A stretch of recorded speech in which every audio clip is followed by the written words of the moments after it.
Welcome to Slightly East of Immersion, where we chit chat about different things from the privateer press world of gaming. So today we've got I've got some friends to help talk about the new Warmahordes update. You guys want to introduce yourselves? Rodney? Yeah, I'm Rodney, also known as the Rod of Everblight. Mainly a Legion of Everblight player here. The main Legion of Everblight player here. And yeah, excited to be here. And there you go. Now there's nothing you can do about that. Farhan, how about you? Hey, I'm Farhan. I would like to say I play Mercs, but I dabble in a whole bunch of other factions. Signar, Circle, a little bit of Crix.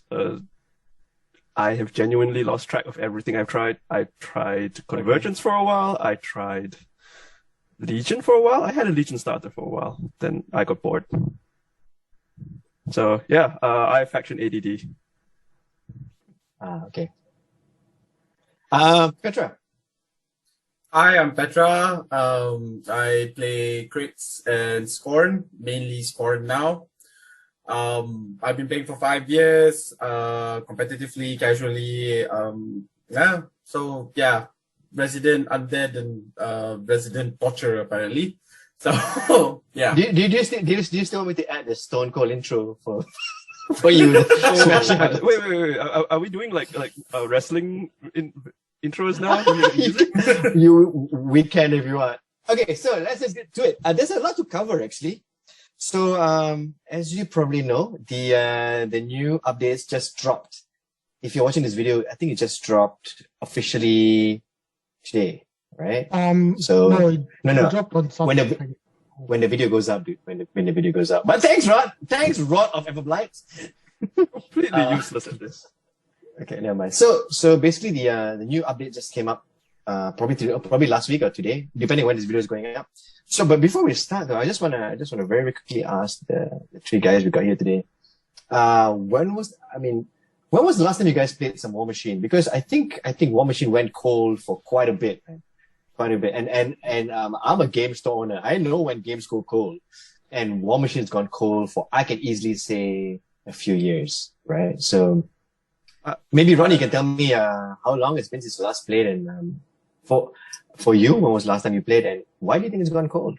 Last I played was probably last September, and then before that, earlier in the year.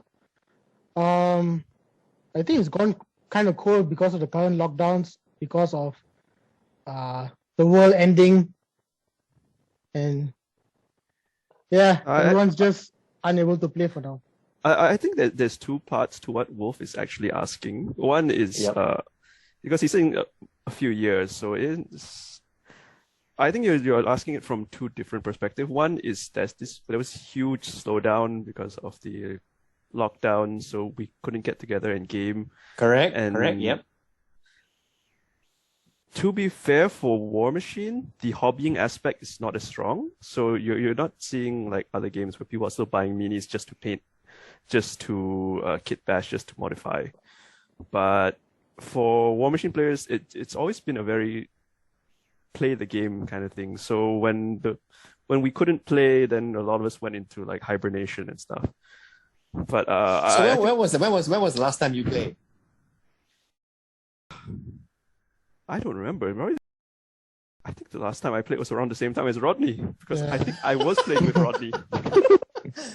Okay, fair enough. Petra, how about you? Yeah. When was the last time you played, and why do you think it's gone cold slightly?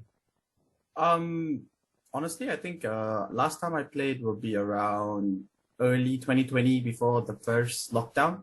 I think I hosted an event in January, and then right around February, usually it's a cold month for the community. It's because of Chinese New Year, so we don't actually have events or anything game planned during that time. And then March was probably the last time I played before we hit lockdown. And after that, it was just lockdown. In general, I think the game went cold. I don't think the game went cold. It's more towards the amount of players are I wouldn't say dwindling. There was a lot of more interference I would say. Of course, like Farhan said about the hobby aspects not being strong, and the game is basically if you play it, then you enjoy it, and then you will just keep playing, like you said. But if it stopped, then we are kind of like on a hibernation mode. Yeah, I think that's why. Right. Which brings me to a nice segue to the topic at hand. So the updates are now out. You guys excited about the updates? Oh, very. Yeah, very excited. I would say somewhat. Okay, do you think? Lukewarm. I'm not like super hyped like the other two, but I have my reasons for that. Okay, so before we start though, I would just want you to give me a general temperature or general vibe of the update according to you. So, how do you feel about the update? Is it a good update? Because later we're going to throw this video, we're going to dive as general as possible and as specific as possible over the next maybe 20 minutes. I'm not so sure how long this video will go for. So Ronnie, yeah, what do you think? What do you think of the update? I think the update is good. It comes at a good time as well. Things are starting to open back up again, and yeah, the updates I really think they are going to shift the meta from what it was and get people excited in the game again. How about you, Fred? For me, it's good in the sense that people are excited about Warmachine again. I mean, the sentiment is from all our chat groups and everything. Yeah, everybody is ready to test out these changes, get back on the table. And even people we didn't expect to suddenly get hyped up and want to play, then they're suddenly asking, okay, can we go back in? But for me and basically the factions that I main, which is the Mercs, the mercenary group, is that we didn't really need a buff or updates, because we were doing fine in terms of competitiveness, in terms of fun, in terms of options. So for me, it's it's nice to have, but it's not, oh my god, this is super new abilities that I really need to try and all my casters are suddenly viable again. It's my toys were always viable. Now I might have to test new builds, but right. I'm not suddenly super competitive again, because I was we were always kind of there anyway. Right. How about you, Petra? What do you think? For me, it's a bit of two sides of the coin kind of deal. Like I said before, I play Crix and I play Scorn. Lately, I've been playing Scorn based on why I enjoy Scorn. It's because I'm able to build lists, have fun, basically build all sorts of mumbo jumbo lists and play it. It's different than playing Crix nowadays. On this side of the update, the Crix update seems a little bit okay, but it wasn't too exciting for me in the sense that it will bring me back to my first love, which is the Undead faction.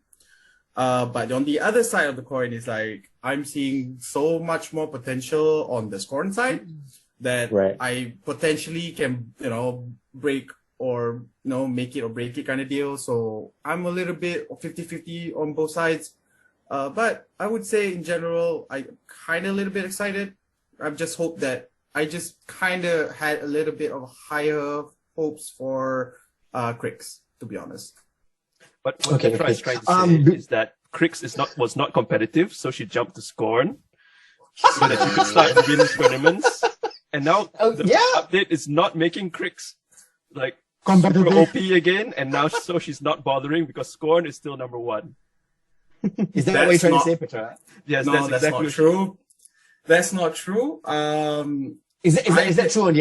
Is that true in the multiverse? No. I'm a normal player. I enjoy the game as much as anybody else. The only difference is that when I vowed to play Scorn was when I had bought some models for Scorn. I said I'm going to play it for a year to see how it goes. It's just that now the options for Scorn is a lot more fun because I get to play around a little bit with other mini factions like minions and whatnot, while Crix is still as stale as before. So I just can't find the joy in building or completing the Crix puzzle. Yeah. All right. So very quickly, Rodney, Not Ronnie. The faction that benefited most from this update is benefited most. Yeah. Maybe Mercs? Think about Mercs. How about you, Farhan? Before we start. For me, very simple. Yep. Benefited most in the sense, not in competitive sense, but in the sense that you have more options opened up, is probably Kador. Okay. Petra? I would think it will be Kato as well. Yeah, they seem to have benefit a lot. There's a huge wall of text that they have, and plus on top of that, a few point adjustments that is very much needed for Kador. I think they definitely have got the most out of this update. Okay, Yeah. so it's okay, cool. If you're watching this and you think another faction actually had a better fight, leave it in the comments, and we want to hear what you have to say. All right, so let's see what you guys want to talk about first. What stands out that you guys really want to talk about? Oh, we had a complete game plan of what to talk about. Okay. So tell me what you got. Okay. So let me kick it off. Okay. Shield wall. So Shield wall. We're not going to talk about specific units at the moment, but we're going to talk about these big rules changes to generic abilities, and a few of them that really matter. And first is shield wall. Okay, So for the benefit of those who are new, I'm hoping there's some newbies here to watch who are going to watch the video. So which units actually benefit from shield wall? Okay, so shield wall is an ability for units. That means 10 guys. So which units in a have row. which units have shield wall? Just for the newbie who's just curious. Okay, so I'll get specific examples of why this is good. Okay. But for the major change for shield wall is that models with shield wall now, when they give the order to go into shield wall, can forfeit their combat action to move an extra 3 inches. So you can walk, you can shield wall, and then you can inch forward a bit. And this kind of solves a small problem for models with shield wall, especially slower models like the Man-O-War shock troopers, who were already slow. They're speed 4. So in the past, they would inch forward 4 inches, shield wall, and stand there while everything ran past them. But now they can inch forward 4 inches, they can shield wall, and then they can inch forward 3 inches, which is effectively doubling their speed for that turn. And this helps them tremendously. On the other hand, it's not as impressive for, say, faster units that also have shield wall, like, say, the Precursor Knights were already base speed 6. So you can see that they were already faster than the Shock Troopers. And even after the change, the Shock Troopers can barely keep up with walking Precursor Knights. But this is tremendous for the fact that my shield wall units are now not hanging back in my deployment zone while everything has run past them. And because these are the guys who are supposed to stand in front and take the charge. They're supposed to screen my squishy guys from getting shot. They're supposed to stand in front and take a charge from heavier guys and cause problems. Now they can do that, and that is a fantastic change. I kind of like what they did. But the thing is, also visually, it's actually quite good as well, because that's what shield walls are. You're not static. You're supposed to push forward. Yeah, I agree. I totally agree. How about you guys? What do you guys think? So as someone who has been in a shield wall, no, because they are static. But yeah, for gameplay mechanics, it's actually very good. Okay. For game balance, it's good. But yeah, it's a bit sad. Because these guys are supposed to take the hit, right? And they get left behind while everything else moves much further up, and they end up getting at the back and not really being cared about for the first turn or two. Yeah, I don't think it affects Rodney that much. It doesn't affect Rodney as much because Legion doesn't have the rule. Legion doesn't have the rule shield wall, and Legion has quite a few tentacles that ignore shields. So yeah, so for Rodney, I don't think he noticed it missing because it's what's shield wall? Right. Okay, Petra, what do you think? Shield wall. Quickly, what do you think? It's great improvements to the mechanic. It opens up a lot of leeway. as a player that enjoys infantry spam, to be honest, it actually opens up a big slot when you're list building with units. Definitely, you want better units at the back, protected by your shield walls. Having your shield wall not being left behind is very, very good. So I think it's a very good change. Yeah, all super positive. Okay. Before we move on, I need to ask this. Yep. Are there any shield wall units that you didn't bring before that you would think of bringing now? For me, Yeah. Kriegs don't have any. Karax wrong with you definitely. Kriegs doesn't have. This is why you stopped playing Kriegs, isn't it? No shields. We're disposable units. Karax and Satrati. Yeah, definitely. Satrati is slow. Karax is fast. Karax is basically built as a jamming unit.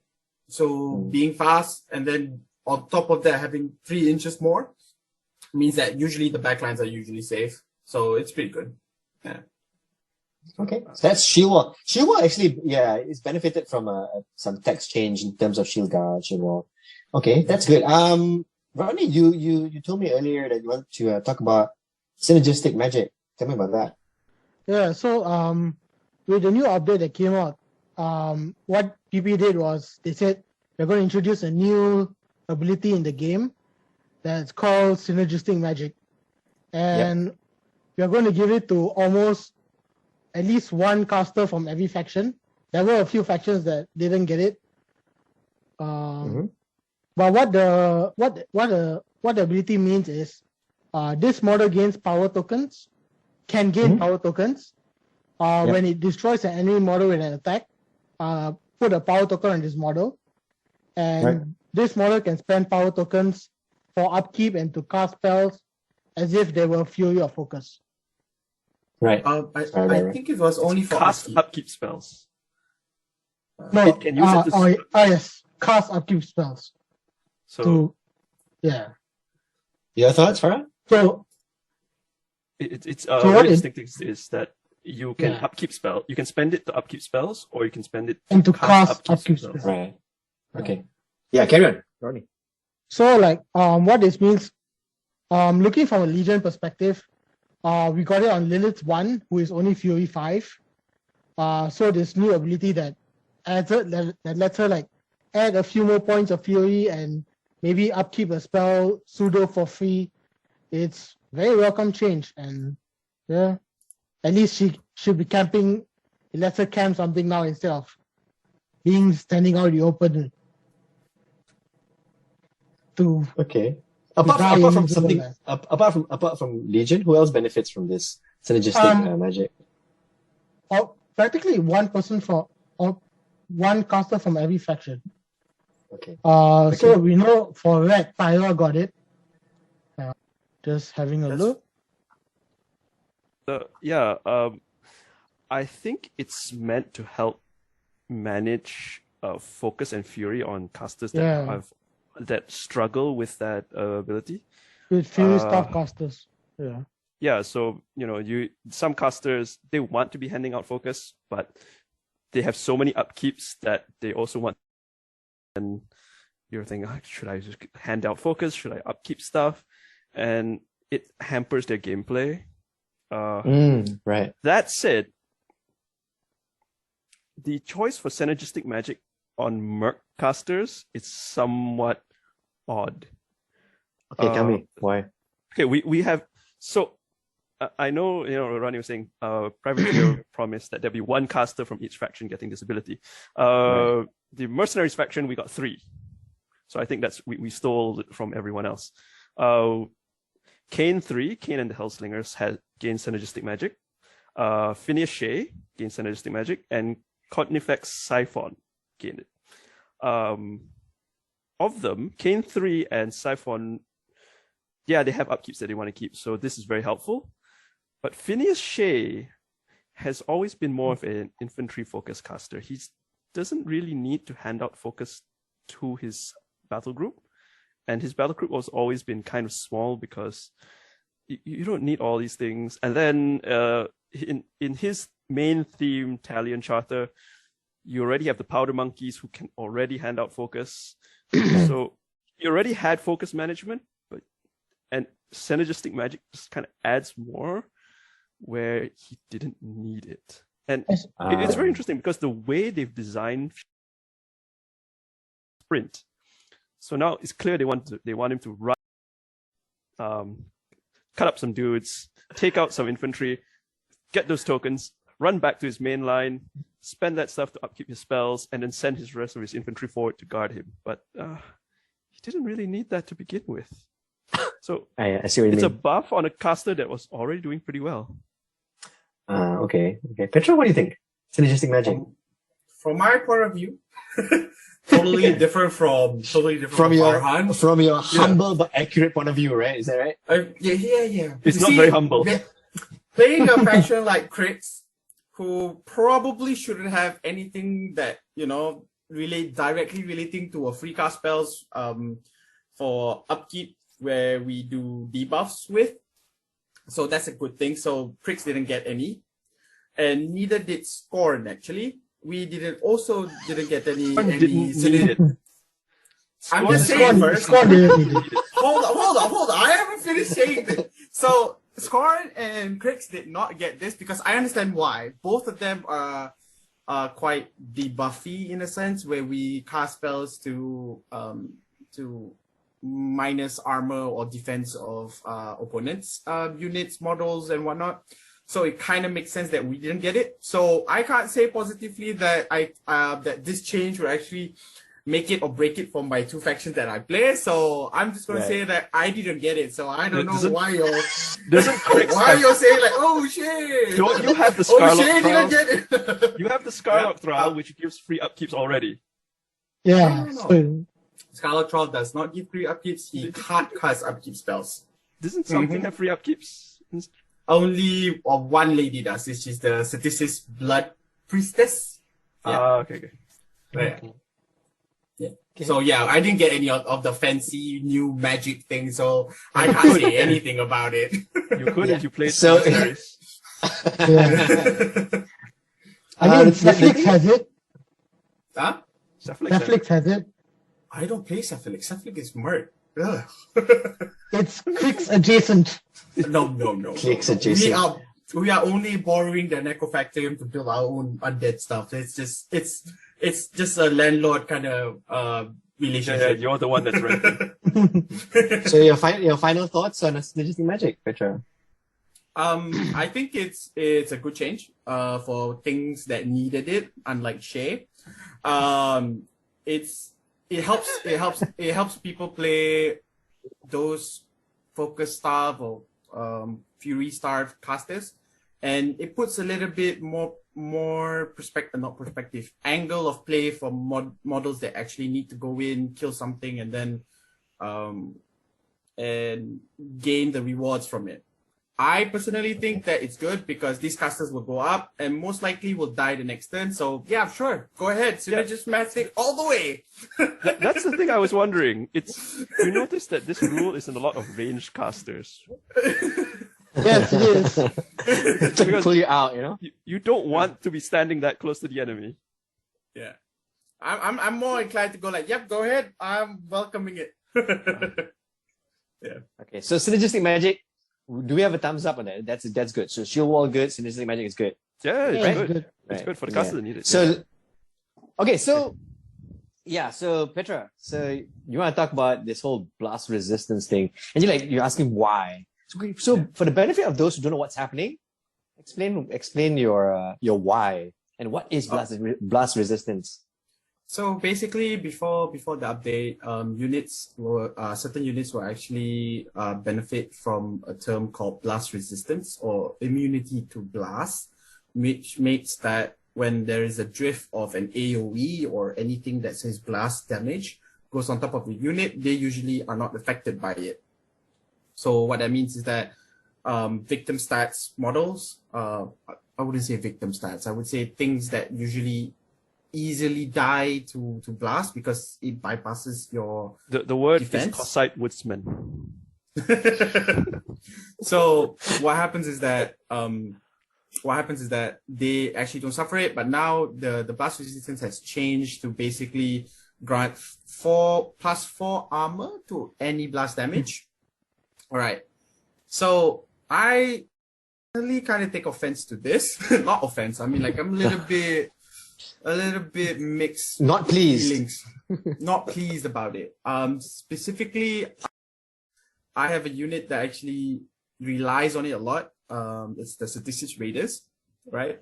So what it does is previously that my Raiders will usually be able to jam a front line of an opponent's army without dying to occasional drift of an AoE, right?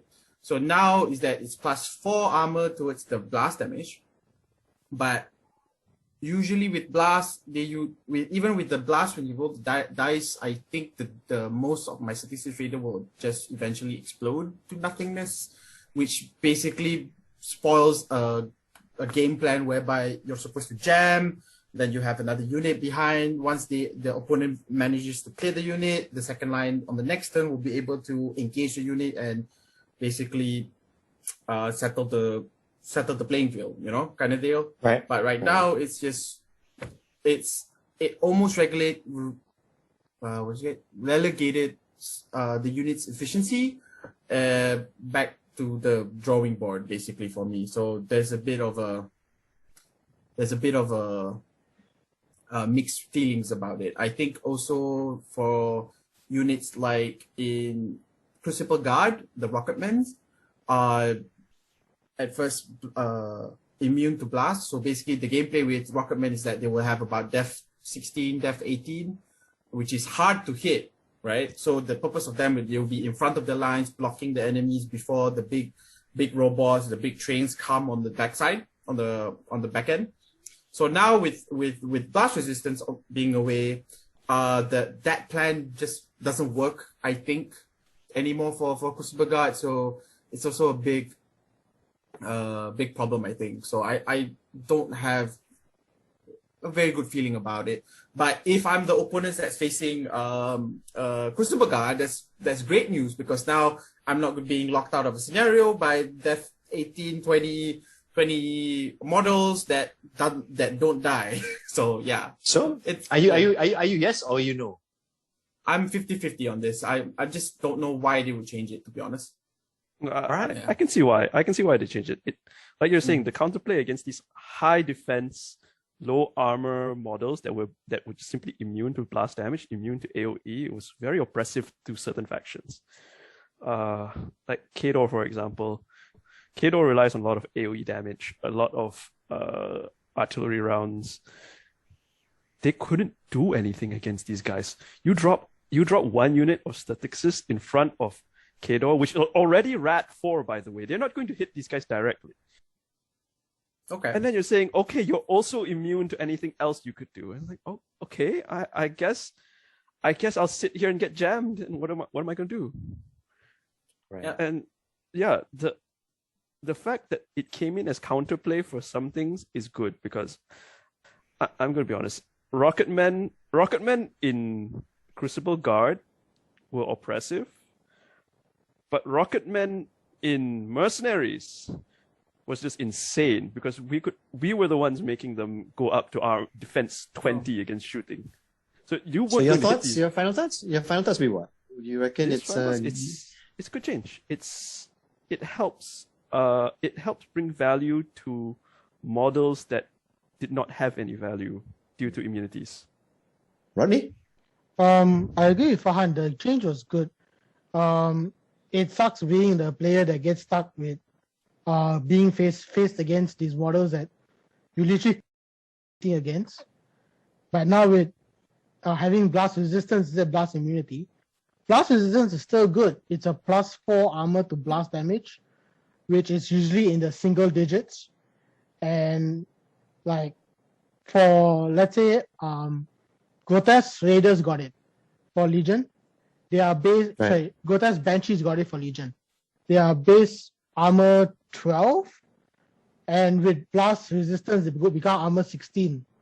And with single digit blast damage, the opponent needs to decide whether they want to boost to get the kill or just try to roll high and let the luck gods decide whether the unit dies or not. Yeah, plus a lot of these AoE weapons can't boost to begin with. Yeah. Right. So your final thoughts? Yes or no? Yes, it's a good change for the game. Okay, cool. Okay, so that's I want to say 100% is not 100%. It's a 9.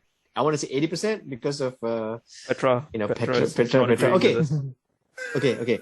Never mind. No, that's the point of looking through the whole rules, just to have a quick overview, of everything. And if you're watching and you want to chime in, and you want to tell us we're use the wrong, comments and tell us we're wrong. Tell us we're wrong. Come on. Yeah. Go ahead, try us. Okay, so we're gonna move on very quickly. Fran, you want to talk about Discombobulate? Discombobulate. Yeah, you say this is the new wonder spell. Yeah, this is the spell that got everyone talking. So it's a very simple. Okay, what is it? Okay. It's a 2-cost, range 10, offensive spell. So you cast it on an enemy model. All it does, it says that for the rest of your turn, the target model or unit hit treats its front arc as its back arc. So this spell is hilarious because you're not turning the model around, but they pretend they're being turned around. So this prevents stuff like defensive strike. It prevents free strikes. It gives you backstrike bonuses. So models with backstab don't have to wander halfway across the map and come back, just stab you in the back. They can just stand there and stab you in the face. It's a fantastic spell, but I like that. I was waiting for that, but yeah, but so it's only available on 3 casters at the moment. So the big news was Andrei Malakov. Hang on, who Yeah, are the casters? Yeah, Andrei Malakov from Khador. Very squishy guy. Doesn't want to be near the front. It's available on Kalandra, the True. And the third one, it's not even a caster. It's a solo. It's a Gaston Cross 1. So it's just... Of these 3, only one of them... Actually, no. None of them have access to arc nodes. Right. So to cast it, they will have to be near the front lines, 10 inches from the intended target, which means whatever they cast it on must die or they will die in return. Right. Of these 3, all of them are rather squishy targets. Right. If something gets them, they will die. So Malakov 2 is what, arm 14 in Khador? Khador, the armor faction, and this guy is disvicious. He's arm 14. A stray blast damage will kill him. He's only got like 14 health. And everyone's going crazy. Oh yeah, I can use this spell, go up, cast it on something, and then Malakov can give a unit backstab and they'll rush in and kill whatever it is. I'm like, yeah. Usually when rules like this turn up, you've got people who sit down on the on the porcelain throne and think, oh, the possibilities, right? Yeah, and you're like this, yeah. I understand where you're coming from and your excitement, but I see this spell being used at the dying minutes of the game. Right. When the Last threats bits. to your caster have been reduced, then you Right. can use it. But it's not your open up, I'm going to kill everything spell. And it's a nice spell, but I don't see it being used very often, except for cross 1, because solo. So if he dies, the game's not over. Right. 2 is that he also has an extra ability that allows him boosted attack and damage rolls against models 5 inches from a jack. So what this means is that he doesn't need to spend his focus to boost it. So he's safer that way. And did I mention he's solo? He dies, whatever. I mean, he's solo. Yeah. It's of almost no consequence. So your overall, what do you think? Yes, no? I like the spell. I think it's very creative. I like the spell. I think it's better than the old befuddle trick to turn things around, because that was extremely oppressive until it had to be nerfed. Right. Mm-hmm. But for now, I'm very wary. I will test it because this is still theory machine. But I think yes, it is. For Mercs, it's going to be brilliant. For Khador, they're going to try it. They're going to lose a bunch of games, and then they're going to forget it exists. Rodney, what do you think? Chime in on the Discombobulate. Yeah, Discombobulate is very interesting. You can use it if you can hit a unit with it, you can use it to lower their defense because models, if you attack models from the back arc, they are -2 defense. You can use it as pseudo parry to kind of, let's say your caster gets engaged and he doesn't want to be engaged, he can cast it on the thing and just GT and get out of there. Right. Yeah. So But it can be used as a kind of an oh shit spell, or as a way to reduce defense. right. I got you. So what's your final? Yes, no. Not sure. I have to chime in. I have to say this. Everyone who says it's a way to reduce defense has to remember that you have to hit the thing you're reducing defense on. But as in like you can use the caster, you can boost with your fury stat, with the fury of focus stat to try to hit, and if For it hits, Kalandra, it should be alright. Yeah. Because she's But no plus worries. 7. I reckon there's no wrong answer at the moment because we're just like armchair wargaming at the moment. So yeah. So what do you think? Yes, no. But Ronnie? I think interesting spell. Okay. Petra? Probably need to play around with it more to find out what it's actually capable of. Petra, what do you think? I love the spell. I only wish the spell was accessible for Scorn or Crix. Oh my god. Because there is a lot of mumbo jumbo that can be done, once you have access to Discombobulate. And plus, it's amazing thing to say. I'm going to Discombobulate you. Bobulate, yeah. Yeah. Don't worry, Petra. I'll have all the fun for you.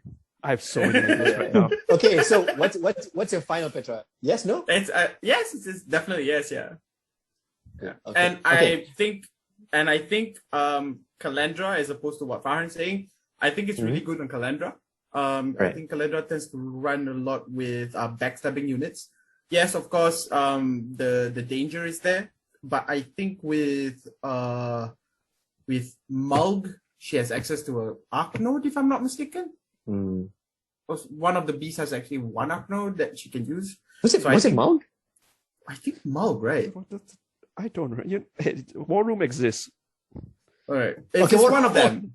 Okay, while you move on, I'm going to look up Mulg.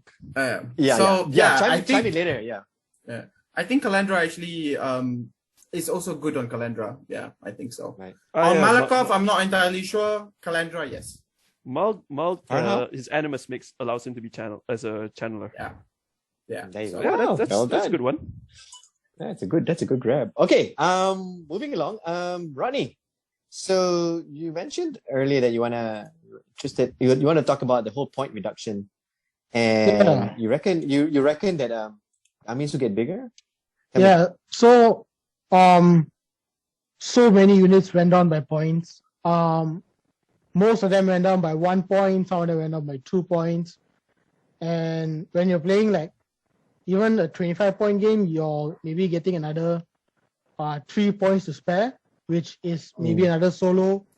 You're playing larger games at 75, and you're maybe adding another whole unit to the game. So the games are going to get bigger, which if you're playing competitively, might affect how you work your clock, because now you're taking more time to do that's a good point. activations. That's a good point. That's a very good point. So what do you think? Is it good? Is it good, the fact that there's a point reduction and the fact that the armies might get bigger? Do you think it's a good thing or what? I mean, as someone who likes to put models on the table, more models is always better. As a game shop, it's better.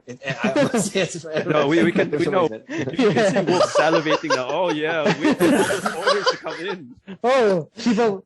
Yeah, but which faction benefit? Do you think will benefit most from the point reduction, Ronnie? Oh, the thing is, it's game wide.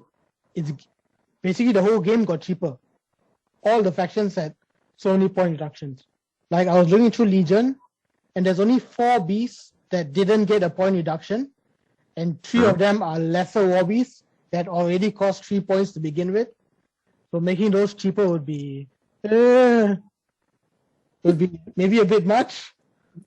Right. So Right. yeah. Farhan, what do you think, To be Farhan? fair, though- What do you think? To be fair though, for Legion, a lot of your beasts were already overcosted. Yes, So it was overcosted. I think these point reductions are, I think they come in two different mindsets. One was clearly to deal with an overcosted model. Some models, they are fine on their own, they just cost too many points. Yes, it was. Yeah, Okay. and a lot of the other ones are, these models are not fine on their own, but they could be if they were cheaper.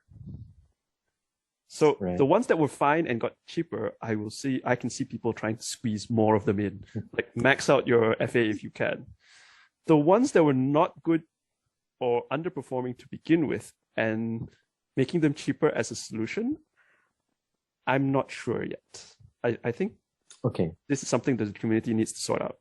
But for sure, your armies are getting bigger, although not by as much as I think people think it will be. I So mean, it's your not- final? Oh, no, I like the points. I think it's a bit excessive, to be honest, in my opinion. A lot of things didn't need to be discounted. They were fine where they were. I like it, but I think you didn't need to go that far. Ronnie, what do you want to add? I just want to add one. The points reduction is not going to add like maybe 2 or 3 units. So maybe going to add another model, another 2 models, maybe a min unit or a max unit if there's a cheap one you can go for. But yeah, the game's not going to get a lot bigger. It's just going to get like a little bit more bigger. Okay, let me just ask Petra very quick. Petra, the point reduction, I love the point What do you think? reduction, but I will it love the lead point. to bigger armies? I love the point reduction, but I think the problem with that is that it's game wide, and the adjustment of the points are at times best, and also at times in the weirdest places. Okay, because why I say this is because now everyone has point reduction. Everyone's playing with more models, right? Yeah. You're essentially building up to the same list that were in the previous meta or previous top ender list or whatever you call it on the net, but you are just adding a little bit more on top of that, right? I welcome the changes to the War Beast and the Warjack points because I believe those are the biggest changes because it affects how you build your list mostly. And for units, they're like Fran said, there's some good ones, some bad ones, some weird ones. I just see that it actually puts a lot more models on the table as opposed to what Bronny's saying. Previously on the list I used to be able to run 30, 40 models in Mark 2. In early Mark 3.5 Oblivion, at best I could run maybe 20 to 30 models. Now I'm back down to 40 plus models. So there's a little bit, it's quite big change actually. The armies are definitely getting they really are. It's almost they're getting it's one max unit, 10 man with command attachment kind of change. Yeah, so it's huge. It's the Tell game me. is huge now. Yeah. So the final? Yes, no? Maybe? 50-50? It's 50-50 for me. Yeah. Yeah. I'm a lot 50-50. Yeah, that's what I'm gonna do. Come on, I'm Petra, about come on. 50-50. Petra, hot take. Just do hot take. You know, Okay, my hot take is Controversial. hold on. My hot take to this is that yes, because you know why? I'm infantry spamming this all the way, okay? I'm infantry spamming this all the way. Everyone be ready. okay. Cool. Okay, so with that, we're gonna move on. We're gonna move on very, very quickly. We're gonna move on because Petra, you told me that you think the buffs to weaker warlocks are quite nice, but they're still under the curve. Okay, I didn't really understand that, but you gave me a few examples though. Do you wanna explain the whole thing from its entirety? All right, so I'm just gonna point out to the casters that I personally know, basically not personally know as in like, hey, you're my friend, Kanlil, but personally know as in like, Yeah, the ones you call in my up, faction. the ones you call up from the cafe, right? the ones in my factions that I play, basically Sturgis, Naresh. I saw this big wall of text in the update. I like the changes to them, right? It's great and all, but it's still not as like, wow, I'm gonna play you tomorrow kind of deal. It's just that they're a little bit, they're just like, oh, you know what? This dude that you forgot you left it in a box 5 years ago. Yeah, I know what you mean. We're just gonna, give him a little few makeover, a new dress, a new sword and thing, and you look at it and you're like, I still the one think that's you're gonna... or the one that's been on the shop shelf for like forever. Yeah. Like, what? Why isn't anybody getting this one, right?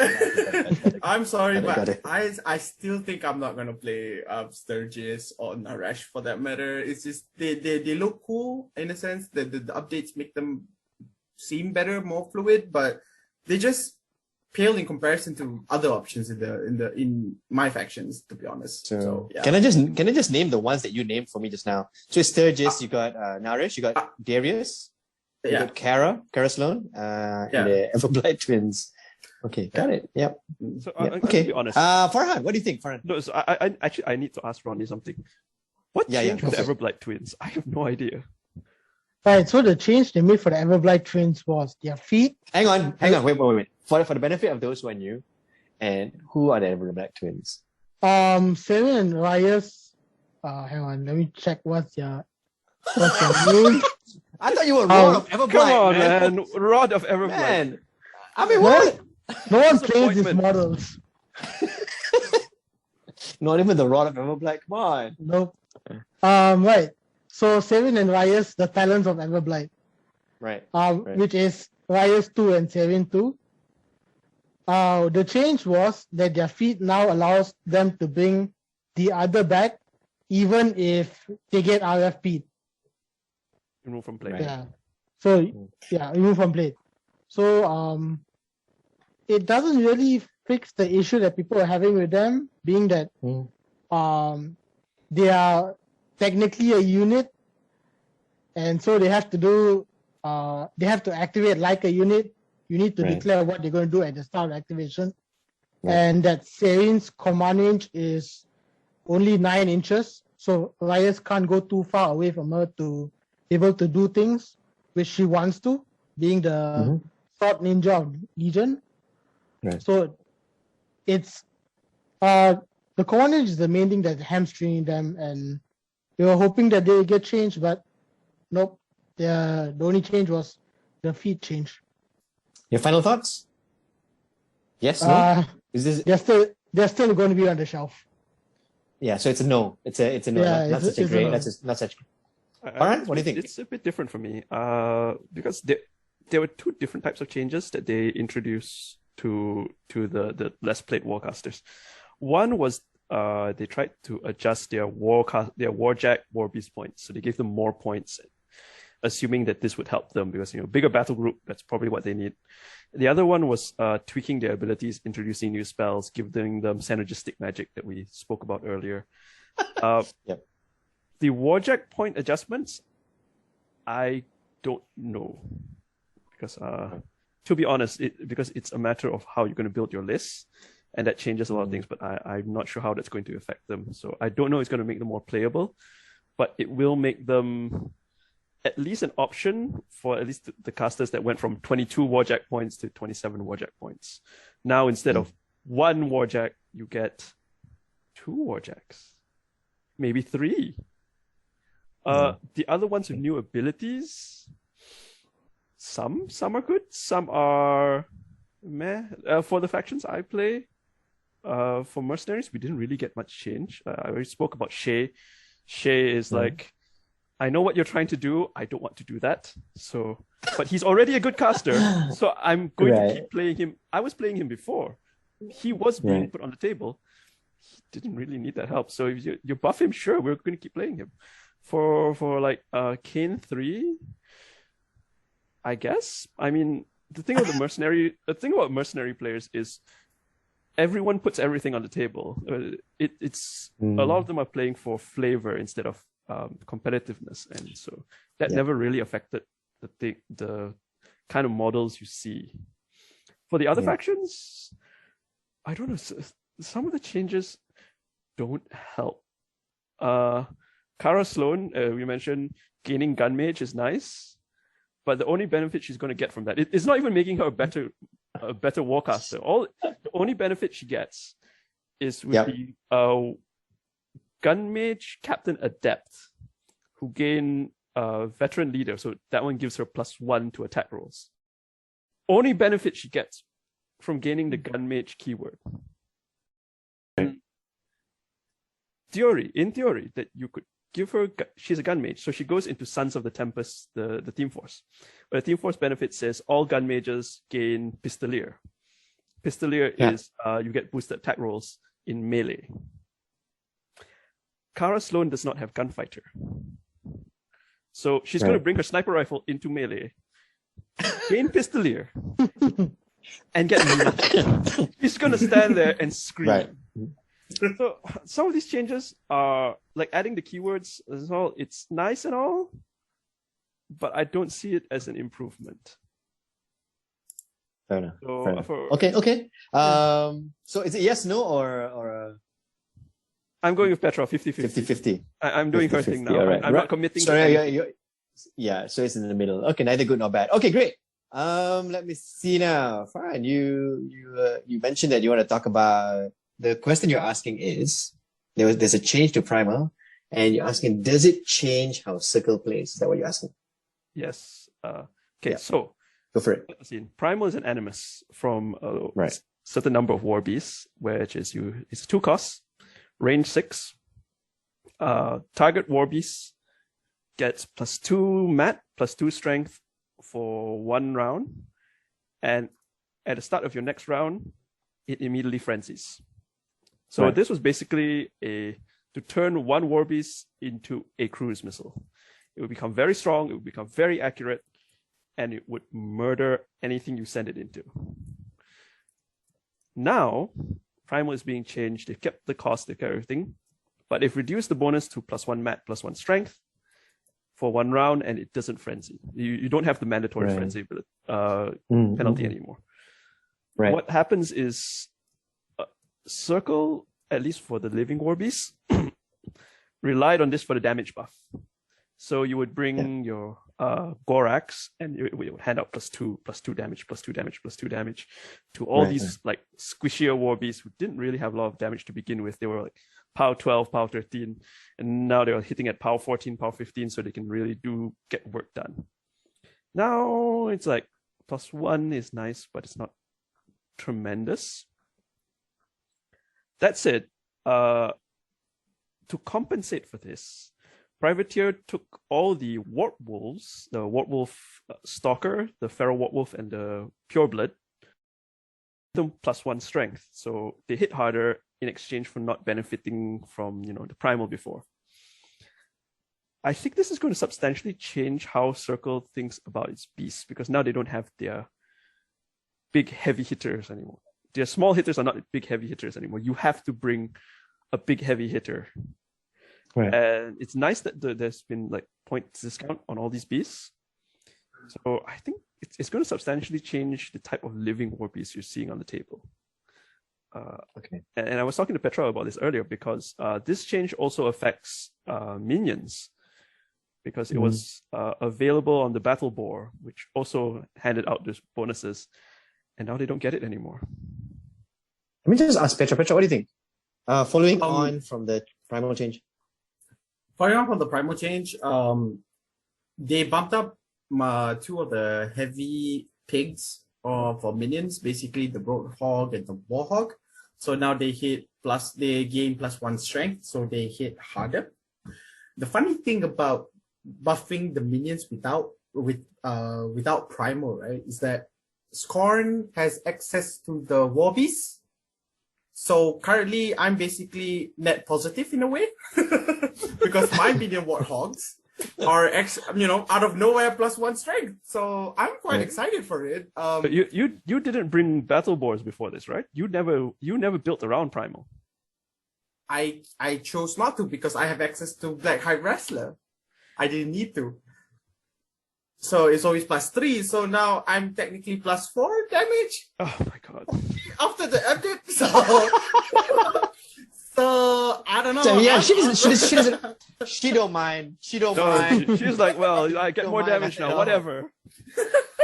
I'm playing scored, like I get +3 strength, or either I can do a +2 strength. So either way, it's a win-win for me. So yeah, I mean the primal change is good. It's just that So the do I blanket get buff. a final? Is it yes? No. Of course, it's an of course, yeah.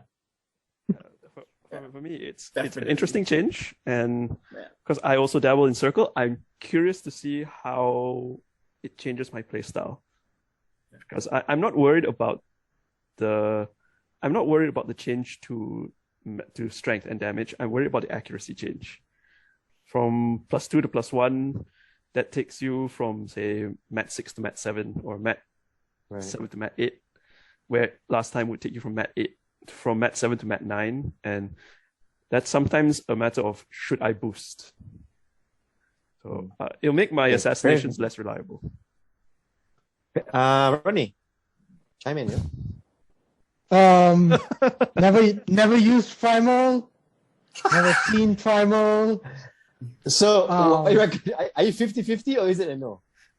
From what Farhan said, the Primal change instead of +2 mat now becomes +1 mat, and Legion being we have quite a number of models with very high defense that would like you to boost instead of not boosting. I say, yeah, it should make things interesting at least. Okay, so moving on, actually, very quickly. I'm not going to ask your third question because the way you asked it, right? But you are going to ask the question on my behalf. Can you phrase your thing, the third thing you want to talk about? All right, I'll rephrase it. No. So, Yes, kindly not use that. Okay. Yes, Rod of Rephrase it, Everblight, yes. please tell us. Yes. Don't use it. Don't Right. use that. I can't put it out. so earlier we were The talking question, about the question is. earlier we were talking about how Warlocks got minor changes that didn't really see them change from being played to not played. From being not played to being played on the table. Thagrosh 1. Oh goodness. Thagrosh 1 has a change to his feet. What it used to do was it can bring a Warbeast back, but the Warbeast can only move or cast its animals. It cannot attack. What it's changed to is it brings the Warbeast back, and you can it can fully activate, but it only cannot be forced. So now this Warbeast can attack. So it's so much better. It doesn't just come back and just stand around and be hit for another turn before it can actually do something. That's so much nicer the way to ask that question, the way you put it on the. No, I mean, you have not seen previously- the we've been talking about Yeah. it. Wait, Previously, okay. previously we didn't know that this podcast was rated PG. It is. Hang on. So I had to it's not a rephrase it podcast, to it's be a more vidcast. PG. It's a vidcast. So can I assume that you're ace for this? I'm super ace for this. I'm Now- trying to figure out so much tech for this. Now the rest, the both of you guys don't play Everblight, right? So this is like whatever, right? But do you have any thoughts of it, Farhan? I do actually, because Go for it. Tell me, yeah. so Petra, it's changed. think about it. You're up next, man. She's just blanked out there. I think so. She's like, that's so pretty. Why did you write like that? I think so. The change Fine. here is Yep. that now it can activate and attack, but cannot be forced. Whereas last time it could not attack. It could not attack. Yeah. It could not, but it could be cannot forced to cast its animus. Yeah. So I think this introduces a different kind of aspect for Thagrosh. Because Oh no, Farhan. Yep. It can still cast its animals. It just cannot be forced to buy or boost. So basically, it's the same thing. Now it can just It's the same thing. attack. Now it can attack. Yeah. I mean, just edit. I mean, it's an overall net buff. You can't complain about it. I mean, it makes Thagrosh 1 more attractive. Because Yeah, it does. let's It be really honest. does. since How about you, Petra? Sorry, you saying? Yeah, I don't know, because it's within his control range, right? The beast comes back within 3 inches of him. So yeah, so that's the thing. Even if he brings it back, will it be in range to keep fighting? Would it be in range to kill something?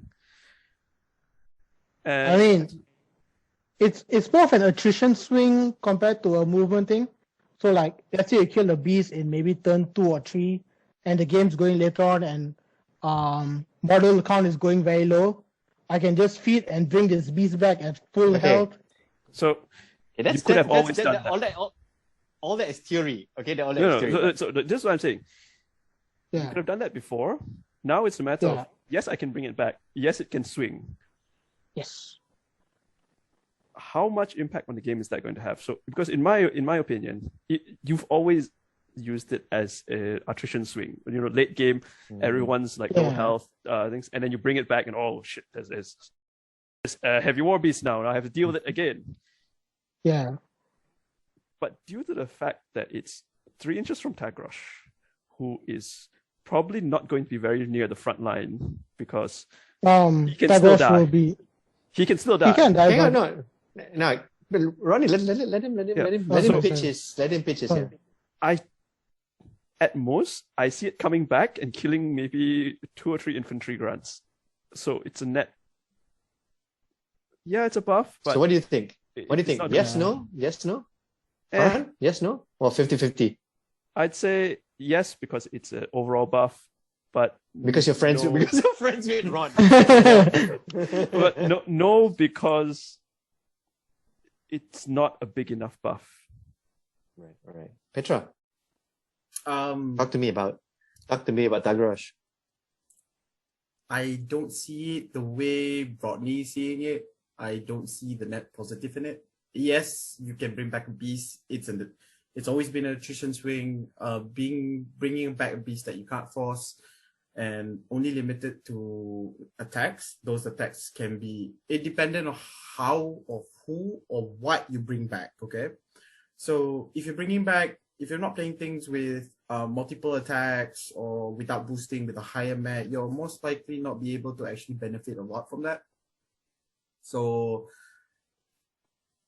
I don't think as what Ronnie thinks it is, just to be frank. But as long as he's happy with it and he's not making noise about I'll let him have it. I mean, like, great. Okay, so what do you think? Yes, no? Yes, no, 50-50. Yes, definitely. It keeps Rodney happy from talking about there's only one war beast that he's ever going to bring back with it, and that's Typhon. Because nothing else is all you have to do is just can you name one? The Scythian. Scythian have murderers, which is additional dice to hit. Okay. How many attacks is that? 3 attacks. 3 attacks, Scythian. Okay. 3 attacks. Scythian might be good. Okay. So it's fair enough. It's another option. Yeah. Cool. Moving along. This is actually a question or something Petra wants to talk about. Petra, you let me see if I can decipher this point that you're making. So you're telling me the changes to the themes, and you're asking whether they've done enough. So you give some examples like Scourge of the Broken Coast and Soldier of Fortune, but you want to explain what it is that the point that you're making, so people who are new do. Always note that whenever you're explaining something, the YouTube channel is very, very strong on the new guys, because we want the new guys to understand what's going on, Right. Instead of like 4 guys laughing away, So explain this. All right. So I'm just gonna go a bit general. In the recent updates, not this recent update, in the new edition of Warmachine and Hordes for Private Press, after a few months, we went into something we call the Team Apocalypse, whereby most armies are based or built around a certain set of themes. For example, you have the pirate theme, you have Ghost Fleet, you have Jaws of what's it called for Kratos? Jaws or something. Jaws of the Wolf. Jaws of the Wolf. You have the Storm Tempest, Sons of Tempest, and yada yada. So when players build the list, they're basically building around these themes, right? Okay. So now fast forward to nowadays. There's a big change on the teams as well now for this recent update. A lot of the free things that used to plague the previous meta was that you get a lot of free stuff that is overpowering and whatnot. So they changed it, or they tuned it down so that those free options are no longer available. So instead they give you other things to choose from, which I think in general is a very good thing and a very positive way to address the issues with certain lists or certain teams. Right. Okay. My issues with this arise when, before the theme apocalypse, certain factions had access to a lot more different themes, right? Yep. When the theme apocalypse happened, or certain themes are condensed into one. Basically, two themes merge into one. Okay. So one of the biggest thing is, of course, for Crix is the Scourge of the Broken Coast, which used to be two separate teams where it's only a Statistic models teams, as well as the pirate theme for the living pirates for Crix. So now it became, it's joined into Scourge. And then the issue with this is that it's still essentially the same list, but because of the improvements of certain models, the certain models are just relegated back on the shelf because there's not enough points or room for them to compete with a better model per se. Okay.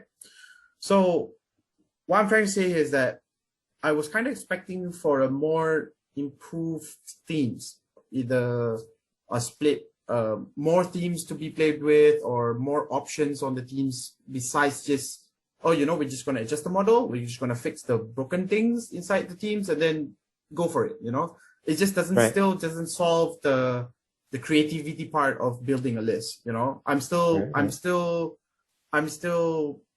directed to pick models that are in a big cluster of models. I'm still directed to pick, okay, these are the premium models for this team. Everything else is just useless. You know, I don't find it. I'm having issues with it because then I'm back to square one, whereby, oh, my list looks the same because, you know, they just multiply in numbers rather than quality or angles or differences. Or uniqueness, you know, or uniqueness, flavor, yeah. Right? Yeah, the flavor is just it's still just the same. That's one of the few things why I got a little bit bummed out by the Crix update. Yeah. So wait, isn't this Farhan, what do you think? I think it's quite Petra, this is don't you think this is a bigger problem with model balance instead teams are set up? Like Broken Coast, if I were to split up those teams back into statistics and oh God, I hate that word, it's so hard to say. That and the Shard Pirates, because that used to be two separate teams, right now they're one. Yeah. If I were to split it up, you would do the same thing. You would still take the superior pirates over the others. No, then because I'm just going to interject right there. Because previously, before the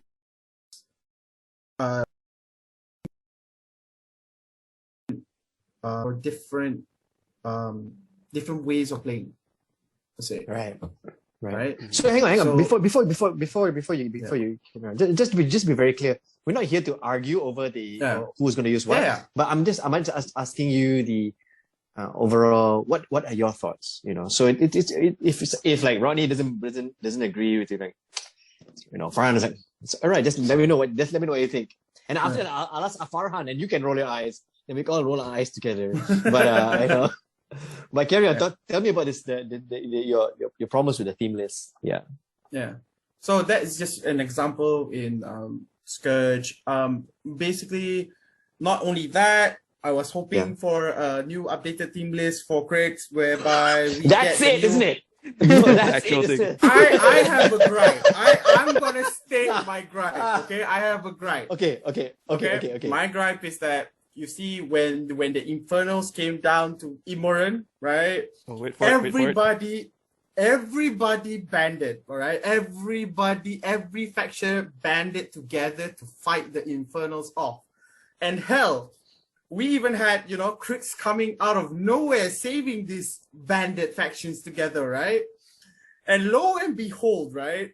I still don't have a mixed theme, Crix still don't have a mixed theme whereby, I'm going to have tons of Crix, tons of I'm going to cooperate with mercs or cooperate with Kador for that matter, or Protector of Manoff for that matter. They had all these other factions had let's join, let's stick together and fight off Infernals. And Crix is just like, I guess we're the lonely kid out here trying to make a difference. So that's pretty much it, isn't it? It's like, that's the real reason. Okay. Yeah, I'm okay, just hang on. Yeah. Hang on. Just very quickly. I'm just gonna ask around. So, but before that, your final. I know you're really upset about this. I know it eats you up inside. But what do you think? Yes, no. Well, say no. They haven't done enough for these. Farhan. Oh. Go for it. Tell me. Oh, okay. I can't say for sure. I really worry when cannot people say start for like sure. that. It's like pondering. Like okay, tell me. I cannot say for sure because Yep. I play mercs and I have the exact opposite problem with Petra. Petra wants mixed teams that she can combine with other factions and give her a lot of different options. In mercenaries, 50% of my themes are mixed teams. So if I'm playing Lely's Resistance, I have access to units from Signa, from Hang on. Are you showing off here? Are you showing off and like? No, I'm getting there. I know. I just no. I'm getting. You have to understand this. Yeah. And I know which team is annoying Petra because. So, I have access to all these models.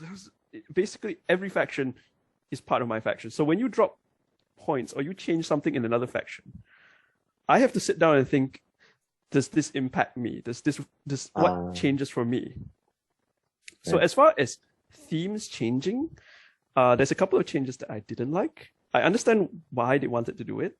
Like for instance, the biggest change to themes is that instead of getting a free solo, they will now tell you a free solo below 5 points in cost. So, they're giving them the space to make, say, a small base solo that's 8 points and it's a super solo and can do all this stuff that you want it to do, but you can't get it for free. Right. And I can see why they're doing that. That said, for some reason, they decided to make two models. They were supposed to cut 2 models as free requisition options from Soldier of Fortune, the Steelhead theme. That is Stannis Brocker and Alexia, Mistress of the Witchfire. Alexia is quite strong on her own. She's worth taking points. Stannis Brocker, if nobody's going to take him for free, nobody's going to take him. He is not good enough on the table, especially because Steelheads did not get a points discount. So everything is discounted around him, but I cannot fit Stannis Brocker anymore. And that annoys me. He did not deserve this. Stannis Brocker deserves better. That's all. That's all I have to say. Okay, so your final is yes, no? 50-50. No, I don't think they did enough with the teams. Okay, so this might be the first one we have a all three going for no. I don't know. Ronnie, what do you think? Might say, I'm happy. Ronnie. So yeah, the changes, basically all the small and the ones that we can take free solo, they capped it at 5 points. And Legion had some issues with where like the Virtue Champion is 6 points and we always took it free in team. And it was worth the acquisition point to take it. But I'm not sure it's worth 6 points to pay 6 points for it. And it didn't go down in cost. Like Stannis Brocker. Justice for Stannis Brocker. Justice for Stannis Brocker. So what do you think? No, So what do you think? They didn't do enough. No, So he's this salty this that is they the first nerfed one. him. Uh, He's salty they Everybody's nerfed him. salty. Okay, so but just to add one more thing, yeah. we were hoping also that they would maybe add a team benefit, a separate, other than capping the points for the solo, like a thematic benefit for maybe a unit. If you take the team, the unit will get to do something. A particular unit will get to do something. In team, like a unit gets advanced deploy or something like that. That didn't happen. So yeah, they could have done more for the teams. Okay. Oh, they did So that this is the for first. This is the Blindwater. first one that. Oh. This is the first one. All agree they didn't do enough. Is that right? Yeah. Yeah. Yeah. Okay. Were you saying Farhan? I would like to Oh, add because something. Rodney was Yeah, saying yeah, he yeah. wanted another theme benefit. There is one. There is Yeah, one which for is- Blindwater Congregation. What did they get? And Which that's is? they got water templates. All right. That's something. Yeah, that's something. Petra? I just wanna add that I agree with Ronnie in the sense that certain teams you are forced to take certain models into the list because the team benefits allows you certain abilities. Okay. For example, again, Crix Black Industry. The Black Industry for Crix is basically the Warjack heavy teams, right? So then it's also basically the Necrofactorium team list where you put undead with mechanical hands and whatnot and all that mumbo jumbo things. It's just that one of the benefits of this is that bring a mechanithral unit and then they gain ambush, right? So whenever I build a list like this, when there is like a certain team benefits to it, right, you look at it and you're like, I guess I have to fit in that unit specifically inside this wall of robots because for some reason they get ambushed. So it kind of like I kind of like don't know what to do with it. So it's kind of like I feel like it's a bit weird. I have never felt that. Yeah. I've always I been think- upright. Yeah. I think I can sense that you and on this team at least you and Petra are definitely on. Is it? Somewhat. Somewhat. Yes. I Okay. think it's because Petra plays very few factions and I dabble in a lot. So when it comes to building armies, I'm like, oh, I can take a bit of that, take a bit of this. Right. Okay. Anyways, so what we've done, we've actually given well, if you're watching, we've given you a general, more or less, flavor of what's done in the changes for the what did they call it? They call it the dynamic update. Is that what they call it? It's Yeah, always which called a basically- dynamic update. Yeah. So basically means that it's looking to improve at some point. We're gonna pretty much stop here, so we don't like run over to like hours worth of like video. But before going, if you're just curious or you want us to talk about even deeper, like maybe faction breakdown on how the updates affect the factions by faction, then maybe we can do a video with that. But as a primer flavor, this I think we can stop here pretty much. We covered more or less things people are have strong feelings about. Not all, not so much, but I think just nice as a slice of the cake, just a slice for taste. But The before we go important though, parts. well, important to you, it's yeah. But before we go, I'm going to give a chance to all three of you guys to give me a final pitch on the rule set, and I'm going to start with Ronnie. Oh, for me, I would say what happened to Bethane 2 was not deserved. It was enough. It was enough that really wasn't needed. Okay, and that's your final goal. You're gonna go for that. Yeah. Okay, fine. That's it. No, I'm cool. Okay. I'm down with that. Farhan, what do you got? I like the changes. It was a bit excessive, Yeah. but overtuned is better than undertuned. Right. All right. So I Petra. agree with- For new players thinking about getting into the game, I think now is a very good time to get in. Thank you, Petra. Thank you. The updates are amazing as a whole. Of course, there's flaws in there, but it actually updated the entire game itself, making the Right. game more big, more war-ish kind of thing. It gives a sense of like, oh, this is a real battlefield when you play it. So I think it's a really good change, a good update. And I think it will bring a lot more people to the game because it adds more new flavors to the game. So yeah, that's my thoughts on the update. Yeah, okay. But before, thank you very much, Rodney, Rod of Everblind. Thanks, thanks Farhan. Thanks Petra for chiming in. I like this. Hopefully we can do more because I think talking about Warmachine like this is definitely helps old players and new players. Mm-hmm. So with that, I want to say thank you to the panel. I can call you guys the panel, right? Yeah, sure. Yeah, The panel. Sure. The panel.